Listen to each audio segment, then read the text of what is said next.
गरुड़ उवाच। गरुड़ जी ने कहा, हे केशव, जिस जिस पाप से जो जो चिन्ह प्राप्त होते हैं और जिन जिन योनियों में जीव जाते हैं वह मुझे बताइए।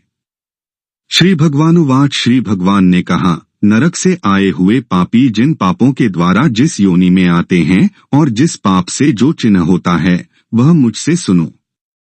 ब्रह्महत्यारा क्षय रोगी होता है, गाय की हत्या करने वाला मूर्ख और कुबड़ा होता है, कन्या की हत्या करने वाला कोढ़ी होता है और ये तीनों पापी चांडाल योनि प्राप्त करते हैं। स्त्री की हत्या करने वाला तथा गर्भपात कराने वाला पुलिंद भिल्ल होकर रोगी होता है। परस्त्रीगमन करने वाला नपुंसक और गुरु पत्नी के साथ व्यभिचार करने वाला चर्म रोगी होता है।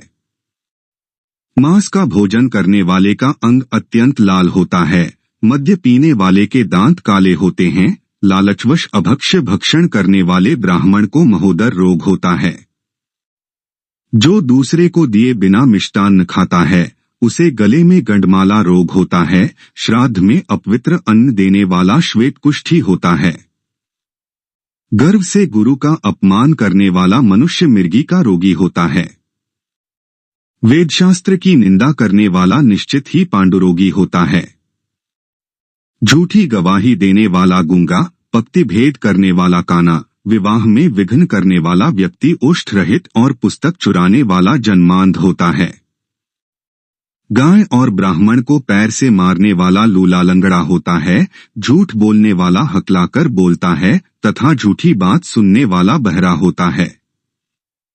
विष देने वाला मूर्ख और उन्मत्त, पागल तथा आग लगाने वाला खलवाट गंजा होता है।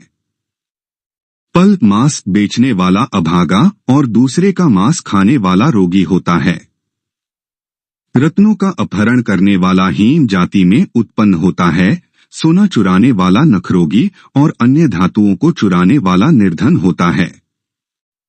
अन्न चुराने वाला चूहा और धान चुराने वाला शलभ टिड्डी होता है। जल की चोरी करने वाला चातक और विष का व्यवहार करने वाला वृश्चिक बिच्छू होता है। शाकपात चुराने वाला मयूर होता है। शुभ गंध वाली वस्तुओं को चुराने वाला छुछुंदरी होता है। मधु चुराने वाला डांस, मांस चुराने वाला गीध और नमक चुराने वाला चींटी होता है। तांबूल, फल तथा पुष्प आदि की चोरी करने वाला वन में बंदर होता है। जूता, घास तथा कपास को चुराने वाला भेड़ योनि में उत्पन्न होता है। जो रौद्र कर्मों, क्रूर कर्मों से आजीविका चलाने वाला है, मार्ग में यात्रियों को लूटता है और जो आखेट का व्यसन रखने वाला वह कसाई के घर का बकरा होता है। विष पीकर मरने वाला पर्वत पर काला नाग होता है। जिसका स्वभाव अमर्यादित है वह निर्जन वन में हाथी होता है। बलिवैश्वदेव न करने वाले तथा सब कुछ खा लेने वाले द्विज, ब्राह्मण, क्षत्रिय, वैश्य और बिना परीक्षण किए भोजन कर लेने वाले व्यक्ति निर्जन वन में व्याघ्र होते हैं।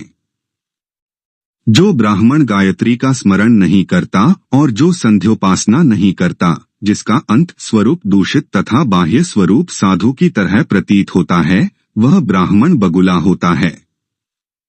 जिनको यज्ञ नहीं करना चाहिए उनके यहाँ यज्ञ कराने वाला ब्राह्मण गांव का सुअर होता है। क्षमता से अधिक यज्ञ कराने वाला गर्दभ तथा बिना आमंत्रण के भोजन करने वाला कौआ होता है।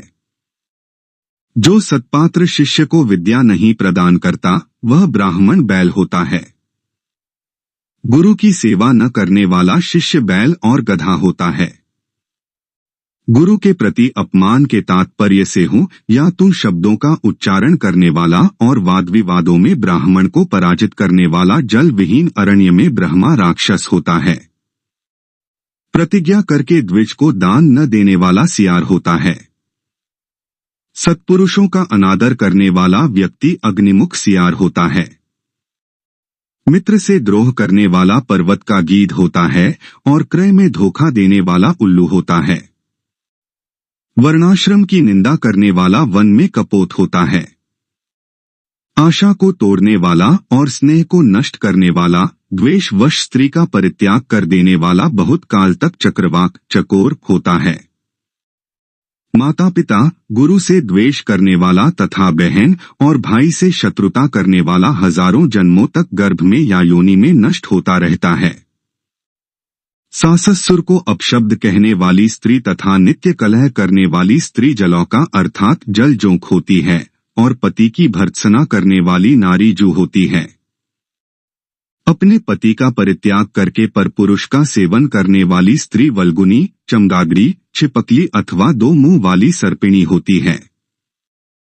सगोत्र की स्त्री के साथ संबंध बनाकर अपने गोत्र को विनष्ट करने वाला तरक्ष, लकड़बग्घा और शल्लक, साही होकर रीछ योनि में जन्म लेता है। तापसी के साथ व्यभिचार करने वाला कामी पुरुष मरु प्रदेश में पिशाच होता है और अप्राप्त यौवन से संबंध करने वाला वन में अजगर होता है। गुरु पत्नी के साथ गमन की इच्छा रखने वाला मनुष्य क्रिकलास, गिरगिट होता है। राजपत्नी के साथ गमन करने वाला ऊंट तथा मित्र की पत्नी के साथ गमन करने वाला गधा होता है। गुदा गमन करने वाला विष्ठा भोगी सुअर तथा शूद्रागामी बैल होता है। जो महाकामी होता है वह काम लंपट घोड़ा होता है। किसी के मरणाशौच में एकाद शाह तक भोजन करने वाला कुत्ता होता है। ददेवद्रव्य भोक्ता देवलक ब्राह्मण मुर्गे की योनि प्राप्त करता है। जो ब्राह्मणधम द्रव्यार्जन के लिए देवता की पूजा करता है वह देवलक कहलाता है। वह देवकार्य तथा पितृकार्य के लिए निंदनीय है। महापातक से प्राप्त अत्यंत घोर एवं दारुण नरकों का भोग प्राप्त करके महापात की व्यक्ति कर्म के क्षय होने पर पुनः इस मर्त्य लोक में जन्म लेते हैं। ब्रह्महत्यारा गधा, ऊंट और महिषी की योनि प्राप्त करता है तथा सुरापान करने वाला भेड़िया, कुत्ता एवं सियार की योनि में जाते हैं। स्वर्ण चुराने वाला कृमि, कीट तथा पतंग की योनि प्राप्त करता है। गुरु पत्नी के साथ गमन करने वाला क्रमश तृण, गुल्म तथा लता होता है। परस्त्री का हरण करने वाला, धरोहर का हरण करने वाला तथा ब्राह्मण के धन का अपहरण करने वाला ब्रह्मरास होता है। ब्राह्मण का धन कपट स्नेह से खाने वाला 7 पीढ़ियों तक अपने कुल का विनाश करता है और बलात्कार तथा चोरी के द्वारा खाने पर जब तक चंद्रमा और तारकों की स्थिति होती है तब तक वह अपने कुल को जलाता है। लोहे और पत्थरों के चूर्ण तथा विष को व्यक्ति पचा सकता है, पर तीनों लोकों में सा कौन व्यक्ति है जो ब्रह्मस्व ब्राह्मण के धन को पचा सकता है। ब्राह्मण के धन से पोषित की गई सेना तथा वाहन युद्ध काल में बालू से बने सेतु बांध के समान नष्टभ्रष्ट हो जाते हैं। देवद्रव्य का उपभोग करने से अथवा ब्रह्मस्वरूप का हरण करने से ब्राह्मण का अतिक्रमण करने से कुल पतित हो जाते हैं। अपने आश्रित वेद परायण ब्राह्मण को छोड़कर अन्य ब्राह्मण को दान देना ब्राह्मण का अतिक्रमण करना कहलाता है। वेद वेदांग के ज्ञान से रहित ब्राह्मण को छोड़ना अतिक्रमण नहीं कहलाता है, क्योंकि जलती हुई आग को छोड़कर भस्म में आहुति नहीं दी जाती। हे ताक्ष्य, ब्राह्मण का अतिक्रमण करने वाला व्यक्ति नरकों को भोगकर क्रमश जन्मांध एवं दरिद्र होता है। वह कभी दाता नहीं बन सकता, अपितु याचक ही रहता है। अपने द्वारा दी हुई अथवा दूसरे द्वारा दी गई पृथ्वी को जो छीन लेता है वह 60,000 वर्षों तक विष्ठा का कीड़ा होता है। जो स्वयं कुछ देकर पुनः स्वयं ले भी लेता है वह पापी एक कल्प तक नरक में रहता है।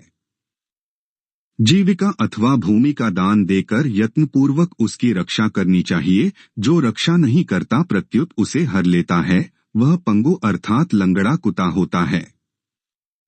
ब्राह्मण को आजीविका देने वाला व्यक्ति 1 लाख गोदान का फल प्राप्त करता है और ब्राह्मण की वृत्ति का हरण करने वाला बंदर, कुत्ता तथा लंगूर होता है। हे खगेश्वर, प्राणियों को अपने कर्म के अनुसार लोक में पूर्वोक्त योनियां तथा शरीर पर चिन्ह देखने को मिलते हैं। इस प्रकार दुष्कर्म करने वाले जीव नारकीय यातनाओं को भोगकर अवशिष्ट पापों को भोगने के लिए इन पूर्वोक्त योनियों में जाते हैं। इसके बाद हजारों जन्मों तक तिर्यक, पशु पक्षी का शरीर प्राप्त करके वे बोझा ढोने आदि कार्यों से दुख प्राप्त करते हैं। फिर पक्षी बनकर वर्षा, शीत तथा आतप से दुख ही होते हैं। इसके बाद अंत में जब पुण्य और पाप बराबर हो जाते हैं, तब मनुष्य की योनि मिलती है। स्त्री पुरुष के संबंध से वह गर्भ में उत्पन्न होकर क्रमश गर्भ से लेकर मृत्यु तक के दुख प्राप्त करके पुनः मर जाता है। इस प्रकार सभी प्राणियों का जन्म और विनाश होता है। यह जन्म मरण का चक्र चारों प्रकार की सृष्टि में चलता रहता है। मेरी माया से प्राणी रहेट घटी यंत्र की भांति ऊपर नीचे की योनियों में भ्रमण करते रहते हैं।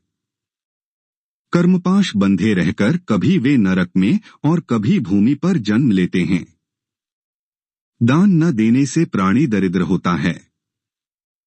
दरिद्र हो जाने पर फिर पाप करता है।